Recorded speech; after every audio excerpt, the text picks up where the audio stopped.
Assalamu alaikum warahmatullahi wabarakatuh. Now, this part of the series is the most important part in my opinion.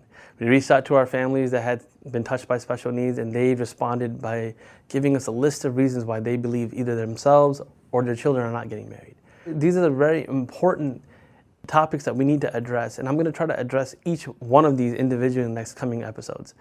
It's important to understand that some of these concerns are legitimate, but at the same time, there might be some confusion, lack of information. And also, if these are the stereotypes that exist out there, how can we, as families that have special needs, fix them? What can we do to improve it? Because that's just as important. It's not going to happen by itself. We have to do something about it, and that's why we're here. So the first one is, people don't want to marry us because we can't contribute to a marriage.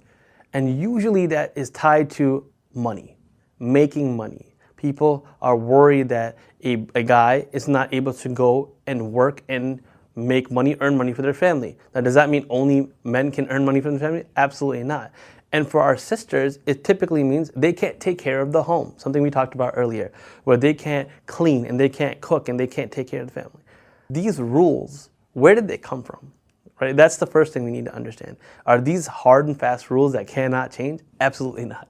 Absolutely not. We need to understand that the goal of the couple is to make sure that everything's functioning well.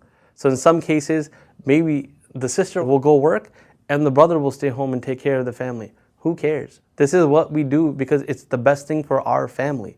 And we're not going to discuss gender roles. That's not what we're trying to do. We need to forget everything we think we know and revisit it. Number one, in my marriage, when my children come home from school, I help them with their homework because it's the most important thing that I can do for them because I'm not able to physically help them.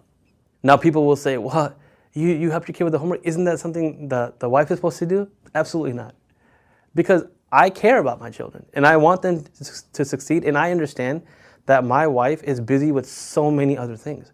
Similarly, my wife will go grocery shopping and have to carry all the groceries back into the house. When my boys were growing up, she would carry the car seats. As parents know, when the kids get older, they get a lot heavier and it's very difficult. But you have to find out where you can contribute. You have to figure out, okay, this is where I'm strong. This is what we need to do. In every marriage, you highlight each other's strengths. You try to improve on those weaknesses. To believe automatically, because somebody has special needs, that, oh, you know, they're not going to be able to contribute.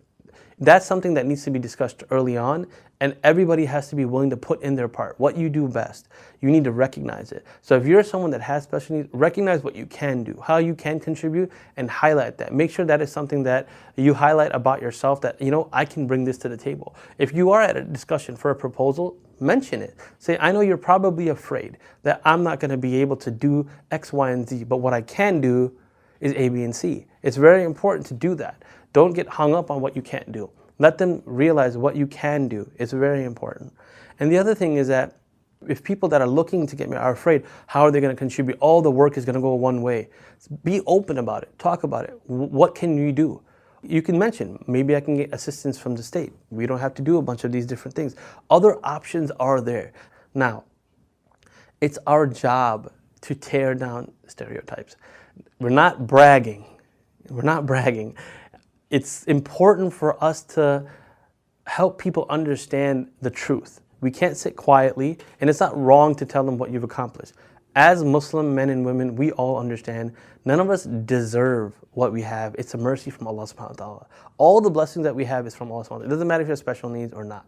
But if we've accomplished something, I mentioned earlier that people have MDs, law degrees, bachelor's and master's degrees. This is something we need to talk about more, and we need to open doors for our other brothers and sisters that have special needs and allow them to achieve those things as well. As a community, we should do that. This is not something that is exclusively for people with special needs. If we are been blessed with wealth, then our obligation is to help those that do not have wealth. If we've been blessed with strength, then our obligation is to help those individuals that don't have strength. So the reality is what?